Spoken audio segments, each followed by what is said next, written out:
要講個夠勵志，又代表到堅持、永不放棄嘅故事，一定唔可以唔提今日嘅主角 ，NBA 史上最年輕、最有價值球員得主 Derrick Rose。You gotta play Derrick Rose like Derrick Rose the MVP Derrick Rose. You can't play him like he's some role player. 1988年嘅時候咧，芝加哥有個地方叫 Englewood， 出名係咩咧？毒品同埋槍支泛濫，但竟然誕生咗一個天之驕子。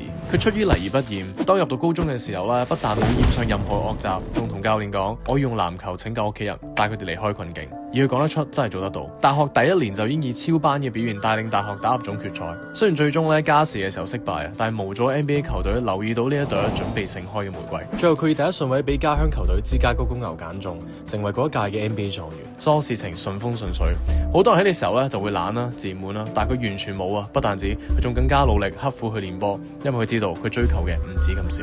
第一年喺 NBA 就以場均16.8分獲得年度最佳新秀，然後帶領公牛重返翻季後賽。當時簡直係成個芝加哥城市裏面最大嘅曙光。順帶一提，上個可以俾呢個城市咁大希望嘅球員就係 Michael Jordan 籃球之神，所以大家對 Derrick Rose 其實非常之大嘅寄望。第一輪咧淘汰賽就對上年衛冕冠軍嘅名牌球團塞爾特人。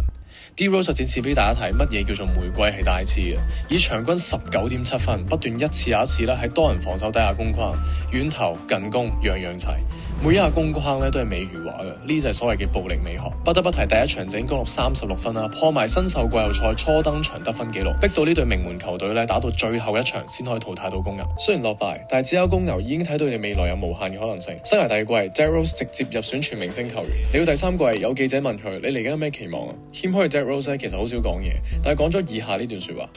Why not? Why can't I be the MVP of the league? Why can't I be the best player in the league? 當時大家諗法就係：喂，從來冇試過有咁年輕嘅球員攞到呢個最高殊榮喎，最有價值球員每年得一個，你要贏 LeBron、Kobe 呢啲球星，好多球員諗都唔會咁諗。但係你自己望下，每一球黐線嘅表現，完全唔需要減速嘅轉向，快到冇人追到嘅速度，野獸般嘅身體質素，一句講晒 ：too big, too strong, too fast, too good。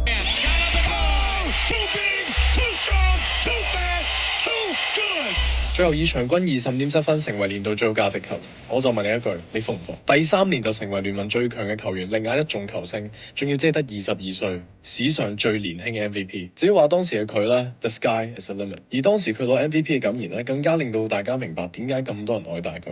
The reason I play the way I play, just everything. Think about her, she had to wake me up, go to work, and I love you. I appreciate you being in my life. 佢唔單止有實力，仲謙虛，仲 humble， 仲低調，好難俾佢魅力深深吸引住。但係正當大家以為呢一個會喺 NBA 裏面最完美嘅故事之一，正正相反。